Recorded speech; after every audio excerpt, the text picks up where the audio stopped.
বন্ধুরা 2024 সালে এই 5 খেলোয়াড়কে আর ভারতের হয়ে খেলতে দেখা যাবে না।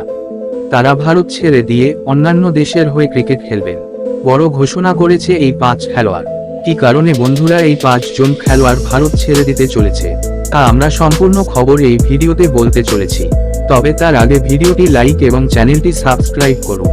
বন্ধুরা, ভারতের 5 জন বড় খেলোয়াড় যারা ভারত ছেড়ে অন্য দেশে খেলতে যাচ্ছেন তারা হলো শিখর ধাওয়ান, চেতেশ্বর পূজারা, পৃথ্বী শ, ভুবনেশ্বর কুমার এবং অজিঙ্কা রাহানের মতো বড় প্লেয়ারের নাম লিস্টে রয়েছে।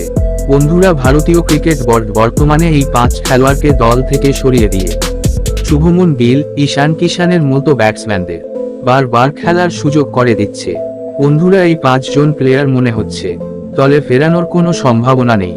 তাই এই প্লেয়ারগুলো বড় ঘোষণা করেছে যে তারা আর ভারতের হয়ে খেলবে না। কিন্তু বন্ধুরা, এই 5 জন প্লেয়ার তারা এখন অন্য দেশের হয়ে খেলতে কোথায় যাচ্ছেন চলুন তাহলে দেখে নেওয়া যাক। বন্ধুরা, বিরাট কোহলির অধিনায়কত্বের সময় প্রথম যে নামটি মাথায় আসে তা হলো অজিঙ্কা রাহানে। অজিঙ্কা রাহানে, যিনি টিম ইন্ডিয়ার সহ অধিনায়কের পদে ছিলেন। 2010 সালে অস্ট্রেলিয়া সফরে তার নেতৃত্বে টিম ইন্ডিয়াকে টেস্ট সিরিজ জিতিয়েছিলেন। তো বন্ধুরা, সে এখন IPL 2024 মরশুম শেষ হওয়ার পরে তাকে ইংল্যান্ডে কাউন্টি ক্রিকেট খেলতে দেখা যাবে। অর্থাৎ বন্ধুরা, ইংল্যান্ডের হয়ে খেলতে যাচ্ছে। এবং তার সাথে সাথে পৃথ্বী শ, তিনি গত 2 বছর ধরে টিম ইন্ডিয়ার হয়ে কোনো আন্তর্জাতিক ম্যাচে খেলার সুযোগ পাননি। তাই বন্ধুরা, 2024 সালে পৃথ্বী শকে ইংল্যান্ডে গিয়ে কাউন্টি ক্রিকেট খেলতে দেখা যাবে।